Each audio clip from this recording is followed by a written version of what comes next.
నమస్తే. ఇన్నాళ్ళు నన్ను సపోర్ట్ చేస్తూ, ఎంకరేజ్ చేస్తూ మీ ప్రేమని నాకు అందిస్తున్న ప్రతి ఒక్కరికి కృతజ్ఞతలు. అలాగే ఈ వీడియో కూడా ఖచ్చితంగా మీకు ఉపయోగపడుతుంది. లైక్, షేర్ అండ్ సబ్స్క్రైబ్ చేసి మీ సపోర్ట్‌ని నాకు అందించండి. అలాగే ఈ వీడియో పట్ల మీకున్న అభిప్రాయాన్ని కామెంట్ సెక్షన్‌లో కామెంట్ చేసి తెలియజేయండి. ఇప్పుడు వీడియోని చూద్దాం.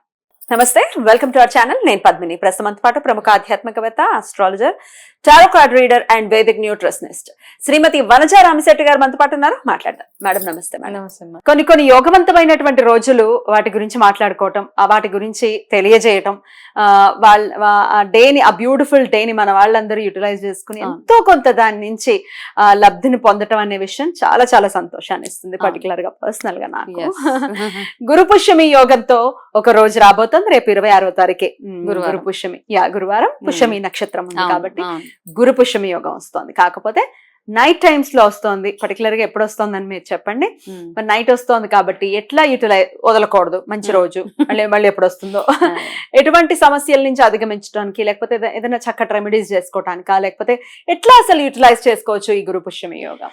డెఫినెట్ గా. అయితే మన జీవితంలో అన్ని గ్రహాల కంటే ఇంపార్టెంట్ గ్రహం గురుగ్రహం. గురువు గ్రహం బాగుంది, ఫేవరబుల్ గా ఉంది మన జాతకంలో అంటే మనం ఎక్కడో ఉంటాం అన్నమాట, నెక్స్ట్ లెవెల్లో ఉంటాం. అదే గురువు బాగోలేకపోతే, ఇప్పుడు వృషభ రాశి వాళ్ళకి అంత బాగాలేదు గురువు, కాబట్టి కొంచెం జాగ్రత్తగా ఉండాలి. అంటే పర్వాలేదు, బాగోలేదు అంటే ఏదో పనిష్మెంట్స్ వచ్చేస్తాయి అలా అని కాదు. కాకపోతే కొంచెం పనుల్లో మన ఆటంకాలు అవి కలగడము, మనం అనుకున్నంత దీనిగా మనకి రిజల్ట్స్ ఏమి రాకుండా ఉంటాయి. కాకపోతే దాని గురించి కూడా మాట్లాడుకుందాం, మనం ఏం చేయొచ్చు అని. గురుబలం తగ్గి ఉన్న వాళ్ళలో వృషభ రాశి వాళ్ళు మెయిన్ గా ఉన్నారు ఇప్పుడు. అయితే గురువు ఎప్పుడైతే బాగుంటారో, గురు గ్రహం ఫేవరబుల్ గా ఎప్పుడైతే ఉంటుందో మనకి అన్నిట్లో సక్సెస్, బిజినెస్ లో సక్సెస్, స్టడీస్ లో సక్సెస్ఫుల్ గా ఉంటది, ప్రాస్పెరిటీ అంటాము, ఇవన్నీ అనమాట. అంటే మనం చెప్పగానే వెంటనే పనులు అయిపోతూ ఉంటాయి. ఒక రికమెండేషన్ కూడా అవసరం లేదనమాట, మనకి వెళ్ళి చెప్పగానే అలా మన పనులన్నీ అలా అయిపోతూ ఉంటాయి. సో అంత బాగున్న బృహస్పతి గురుగ్రహము బాగోలేనప్పుడు అంతా రివర్స్ అయిపోతూ ఉంటది అనమాట. ఏ పని చేయాలనుకున్నా అస్సలు జరగ ఆ పనులన్నిటికీ ఆటంకాలు కలుగుతూనే ఉంటాయి. పిల్లల చదువుల విషయాలలో వాళ్ళకి ఎంత చదువుకున్నా, ఎన్ని ట్యూషన్స్ పెట్టించినా, వేలు మీరు ఖర్చు పెట్టినా ఎక్కడ వేసిన గొంగళి అక్కడే ఉంటుంది. ప్రాపర్గా సీట్స్ రాకపోవడం, కొంతమంది పేరెంట్స్ ఇబ్బంది పడుతుంటారు, మా పిల్లలకి ఇంత మంచి ర్యాంక్స్ వచ్చినా ఎక్కడ సీట్స్ రావట్లేదు. సో ఇవన్నీ గురుగ్రహం బాగోలేనప్పుడు మనకి అయ్యే, ఇంట్లో ఏదో ఒక రకంగా గొడవలు అవ్వడము, లాసెస్ ఎక్కువగా ఇన్కర్ అవుతూ ఉంటాయి అనమాట. బిజినెస్ లో రకరకాల ఏదో రకంగా నష్టాలు అవన్నీ చూస్తూ ఉంటాం, అన్నిట్లో నష్టం చూస్తూ ఉంటాం.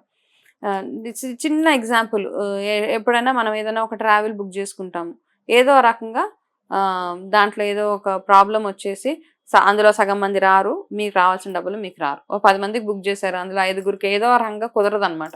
మీ డబ్బులన్నీ అట్లా అంటే మనకు తెలియకుండానే మన లైఫ్లో లాసెస్ వచ్చేస్తూ ఉంటాయి. కాబట్టి ఇట్లా ఉన్నప్పుడు మెయిన్ థింగ్, గురువారాలు రెగ్యులర్గా మీరు చేసుకుంటూ వెళ్ళిపోవడం. గురువారం ఏదైతే గురు పూజ చేయడము, బృహస్పతికి పూజ చేయడం, అరటి చెట్టు దగ్గర ఆవు నేతితో దీపం పెట్టడం దగ్గర నుంచి, పసుపును ఎక్కువగా వాడడము, దాని తర్వాత శనగల్ని దానం ఇవ్వడము, మన టెంపుల్స్ ఏవైతే ఉన్నాయో అంటే గురువుకు రిలేటెడ్ టెంపుల్స్, రాఘవేంద్ర స్వామి, దత్తాత్రేయ స్వామి, ఇలాంటి ప్లేసెస్లో రెగ్యులర్గా వెళ్ళి శనగలు అలా దానం ఇవ్వడము, లేకపోతే ప్రసాదంగా ఇవ్వడం ఒకటి. దాంతోపాటు ఎవరికైనా చదువుకి సంబంధించి మీరు ఏదైనా వాళ్ళకి హెల్ప్ చేయడం చాలా అయితే మీ ఇంట్లో పిల్లలకి సంబంధించి వాళ్ళ చదువులు రిలేటెడ్గా అన్ని బాగా ఇంటెలిజెంట్ పిల్లలే ఉంటారు, కానీ చదువు దగ్గరికి వచ్చేటప్పటికి మార్క్స్ అవి 0. సో ఇట్లా ఉన్నప్పుడు గురుగ్రహం ఏదో ఒక, మన గురుగ్రహం బాగలేదని చిన్న చిన్న ఇండికేషన్స్ అంతే, దీనికి జాతకాలు ఏం చూపించక్కర్లా.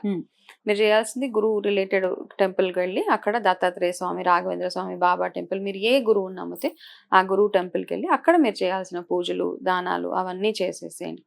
మెయిన్ ఇంపార్టెంట్గా అరటి చెట్టు దగ్గర దీపం పెట్టుకోవడానికి ట్రై చేయండి. అది మామూలుగా అంటే మార్నింగ్ టైమ్స్ లో ఉంటే ఓకే. ఇప్పుడు నైట్ వస్తుంది కదా, మరి ఎట్లా ఏం చేయొచ్చు? ఆ టైంలో 11:15కి స్టార్ట్ అవుతుంది. 11:15 స్టార్ట్ అవుతుంది. ఏమవుతుందంటే శుక్రవారం నెక్స్ట్ డే మార్నింగే సూర్యోదయానికంటే ముందు మీరు చేసుకునేవంటే బ్రాహ్మీ ముహూర్తంలో చేసుకోండి.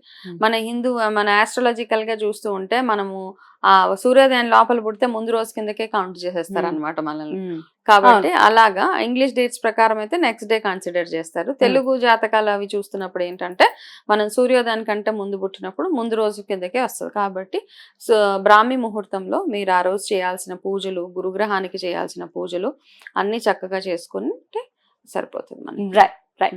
అయితే అరటి చెట్టు దగ్గర ప్రత్యేకంగా దీపారాధన చేయమంటున్నారు. బ్రాహ్మీ ముహూర్తంలో చేస్తే ఎటువంటి రిజల్ట్స్ ఇస్తుంది? గురువు ఒక అనుగ్రహమే కాకుండా ఇంకేమైనా పర్టికులర్ గా అనుగ్రహాన్ని? వంశాభివృద్ధి కదా, వంశాభివృద్ధి బాగా జరుగుతుంది అనమాట. ఎప్పుడైనా చూడండి, అరటి చెట్టుకు మీరు ఎప్పుడైనా రెగ్యులర్ గా నీళ్లు పోసి పూజ చేసినప్పుడు ఇంట్లో ఏవైతే నేను ఇందాక చెప్పాను కదా, లాసెస్ ఏమైనా అవుతున్నా, పిల్లల విషయంలో ఏదైనా ఇబ్బందులున్నా అన్ని తొలగిపోవడానికి అరటి చెట్టు దగ్గర రెగ్యులర్ గా దీపం పెట్టడం, గురువారం అనే కాదు ప్రతిరోజు పెట్టినా చాలా, అంటే ఇంకా స్పెషల్ గా ఎల్లో కలర్ ఒత్తులతో వేసి పెడితే, ఈ మధ్య ఒత్తులు వచ్చేస్తున్నాయి కాకపోతే కలర్ లో ముంచి ఇస్తున్నారు కాబట్టి ఒత్తులు ఇలా అంటే రకరకాల ఒత్తులు, నల్ల ఒత్తులు, ఎర్రటి ఒత్తులు, పసుపు ఒత్తులు, తెల్లటి ఒత్తులు. ఇవి తెల్లటి ఒత్తులు అయితే మనం నార్మల్గా దూదితో చేస్తాము. మిగతా కలర్ ఒత్తులు ఎట్లా చేసుకోవాలి అంటే గనక మామూలుగా ఒక కాటన్ క్లాత్ ఆ కలర్ది తీసుకొని దాంతో సన్నగా చేసి పెట్టేసుకోండి. మీరు ఒక 4 వారాలకి సరిపడా ఒత్తులు ఒక 20 30 ఎన్నో చేసుకుని అలా పెట్టేసుకుంటే ఏ కలర్ కావాలంటే ఆ కలర్. ఈ రంగు ముంచినవి అంత పనికిరామేమో అనిపిస్తుంది కదా, కల్తీ కదా, కల్తీ కాబట్టి రంగు ముంచినవి మనకు అంత పనికిరావు. దేర్ఫోర్ ఇలాంటివి చేసుకొని పెట్టుకుంటే ఇంతే సింపుల్ గా గురు పుష్యమి యోగాని చక్కగా. ఇంకా ఇంపార్టెంట్ గా పిల్లలు ఎవరైతే ఉన్నారో వాళ్ళు ఈ గురువారాలు రెగ్యులర్ గా చేసుకుంటూ వెళ్తే వాళ్ళకి చదువు విషయంలో కానీ, వాళ్ళకి రావాల్సిన సీట్స్ కానీ, వాళ్ళకి కావాల్సిన మంచి ఏదైతే ఉందో అదంతా జరుగుతూ ఉంటుంది. రైట్. సో బ్రాహ్మీ ముహూర్తంలో చేయమంటున్నారు. ఇంకా దేవతారాధన విషయంలో ఏ నామంతో స్వామివారిని కొలవచ్చు అనేది ఒక్కసారి అది కూడా అంటే మామూలుగా గురువారాలు మీరు మామూలుగా ఈ రాఘవేంద్ర స్వామి అష్టోత్తరాలు కానీ, దత్తాత్రేయ అష్టోత్తరాలు కానీ, ఇలా గురుపాదుక స్తోత్రం రెగ్యులర్గా గురుగ్రహం ఎవరికైతే సపోర్టివ్గా లేదో, గురుగ్రహం ఎవరికైతే ఫేవరబుల్గా లేదో జాతకాల్లో వాళ్ళు మాత్రం రెగ్యులర్ గా గురుపాదుక స్తోత్రంని చదువుకుంటూ వెళ్ళిపోండి. చాలా చిన్నది ఉంటుంది, చిన్నగా ఉంటది కానీ చాలా పవర్ఫుల్ అన్నమాట.